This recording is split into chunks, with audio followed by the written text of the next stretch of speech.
Hey everyone, it's Dr. Ramani, so I'll open this video with a question, which is, why don't narcissistic people like sick people? Let's break that down. This can actually be really devastating, especially if you're close to them and they don't like sick people and you're the one who's sick. So this video grew out of a more painful topic of people who had been in long-term narcissistic relationships, especially with narcissistic partners, and had gotten accustomed to the invalidation and abuse and gaslighting. But there was always that outside hope, that idea that, okay, this person in my life is an asshole in day-to-day life, but when the pressure is on, if there's a real thing happening, for example, if I were to get sick, I truly believe that their heart would finally come out, they would finally see how much they do love me, or not even all that. They just might simply start acting like a human being and do the right thing and check in on me and let me sleep late when I need to and bring me soup and take me to the doctor and pick me up after appointments where I'm required to have someone else pick me up, right? They'll do those things because those are just human things. People really believe it. The devastation comes when that doesn't come true. And it often doesn't. I'll talk about the one exception to this in a moment. Because sometimes, and more than sometimes, more often than I like, people will stick it out in a narcissistic relationship, particularly an intimate relationship, because they start to believe that they're too old to meet someone new. That even though they know this relationship is not good for them, it's not healthy, that at least that they'll have a companion if they stick it out, a pair of watchful eyes. The problem is it's a bad bet. And it's a dangerous one, because you may think, and frankly, even other people may think like, oh, hey, she has a husband or she has kids. They'll help her out. Or this person lives close to family. The family will help them out. And they don't make allowances for the fact that the people in your life are narcissistic and as a result may not help you. And then other people may not help you, thinking that you have all these people around you to help you. It really gets to be tricky. Now, this also matters if you have narcissistic family members who may not offer help when you are ill or managing health issues. When you are sick, narcissistic people may react with minimization. Oh, it can't be that bad. Don't be so dramatic. Or they react with inconvenience.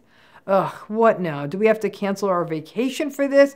Or I'm really busy. Middle of the day chemo appointments and picking you up is not going to work for me. Or, oh my gosh, you kidding me? You have to go to the hospital? Who's supposed to deal with the kids? Or you'll be hit with their victimhood and egocentricity. Like, I always have to give up stuff for your sickness. Or, you know, I've had to deal with some big health stuff in my life too. Or they gaslight you and say things like, you know, this may be in your head. We should get a second opinion before I need to turn my life around. But there's more than this. It goes to this bigger question of, why don't narcissistic people, like, why are they so put off by sick people? Why are they so illness averse? I'm not saying anyone loves it, but they really struggle with it. And there's a few reasons for it. It's almost delusional, but narcissistic people really can't get their heads around aging or death or infirmity.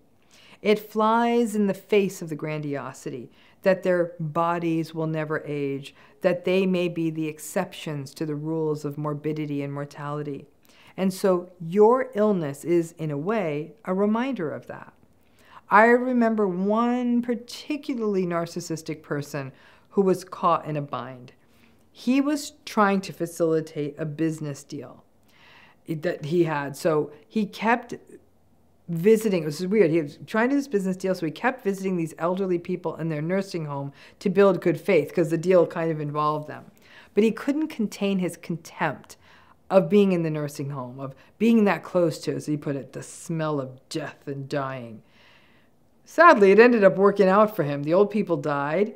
As a result, he was able to buy the property he wanted the way he wanted. I don't know what happened to him. He had enough money that he probably wouldn't have ever had to go to a nursing home, kind of thing. But the sheer contempt he had for that place. I sometimes wonder if narcissistic people's penchant for much younger partners, for example, they loved being with people younger than them, is linked into this obsession with health and defiance of death and illness. Sickness and illness bring out the narcissistic person's vulnerability. I mean, I think any of us might feel a little vulnerable when we hear of someone's cancer diagnosis or a heart attack or some other health issue that comes up either slow or fast. A reminder of how vulnerable any of our bodies are, how fragile life is. Well, when vulnerability comes up for a narcissistic person, when those feelings come up, they often feel a mix of shame, resentment, and anger. So your illness, an inconvenient reminder that someday they may get sick, infirm, or dependent. And that reminder and the subsequent feelings is matched with lots of negative and reactive emotion. It's as though if I never see a sick person, then that means I'll never get sick. Another thing that sickness brings out in a narcissistic person is what I call the narcissistic brain F word. Remember, narcissistic people are not psychopathic. Narcissistic people know what the right thing to do is. They know what they're supposed to do. You know that when someone's sick, that you are supposed to step up and offer up some care, that they're supposed to care that someone's struggling, that they're supposed to break out of their selfishness and do the right thing. But they don't want to. But the problem is they also want to look good to other people. So you see the mind F that's happening for them, right? It's one thing to look good by paying the check for a big group of people to have dinner, right? Then everyone thinks that they're so generous. They're still going to resent afterwards that they paid all the money, but that's easy. That's just a sweep of the credit card. Having to deal with a sick person may mean taking time out of their schedule and dealing with stuff that they don't want to do over and over again for many, many days or weeks. So as a result, they sometimes sort of short circuit. They want to keep on that mask of looking good to other people, like, look what a good caregiver I am. But actually, for all the reasons I shared, they don't want to deal with a sick person. So it means that sometimes you can sort of see this interesting phenomenon when a narcissistic person has to deal with a sick person. It's similar to what has happened in your relationship with them all the way through, right? Mask on, mask off. When other people are around, for example, let's say you're in the hospital and there's visitors in the hospital or nursing facility or even at home, when there's an audience, they may play at being a very solicitous caregiver. But when they leave, it's back to them being irritable and not doing what needs to be done. And this can be confusing and frustrating and heartbreaking.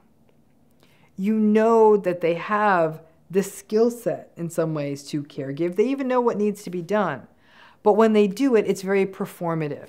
They will do things like post pictures on Instagram of them sitting next to you in the hospital, or seem so concerned when there are others around. It's one thing when it's everyday life and they're putting this mask on and off. But it's quite another when you're having to rely on them and they're just turning their sort of pseudo-caregiving as one more way to get supply.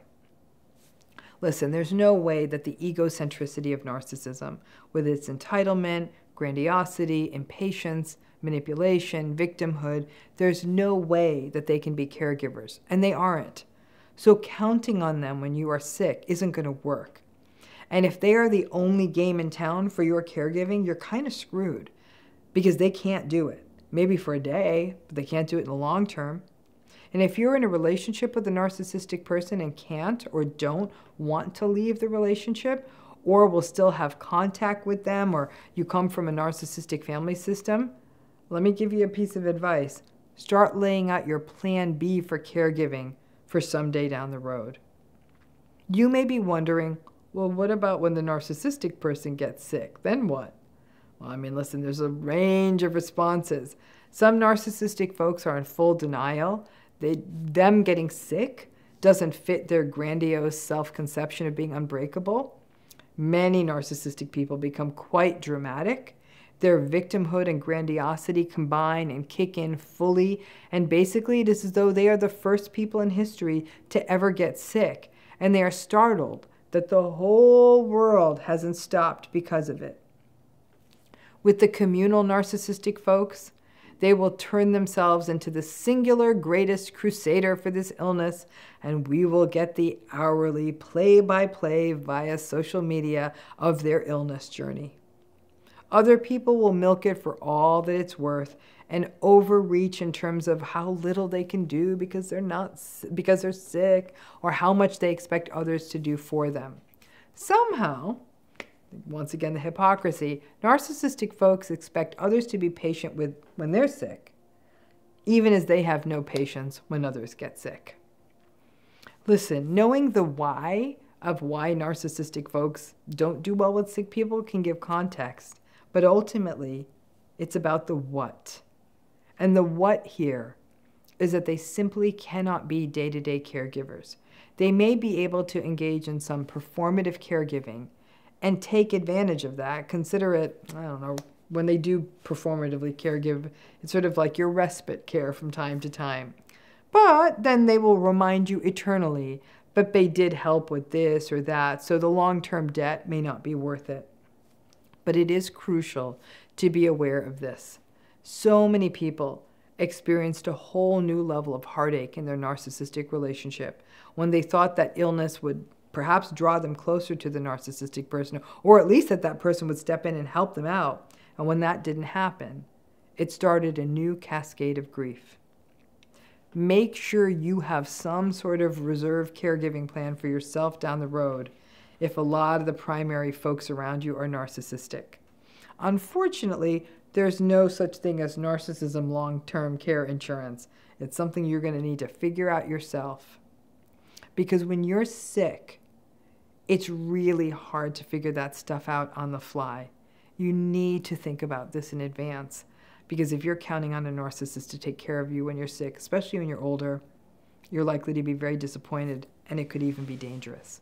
And one last thing, just a gentle reminder, please check out my new book. It comes out in February, but you can pre-order it now, so you'll be one of the first to get it. Go ahead, click on the link in the video description, and check it out.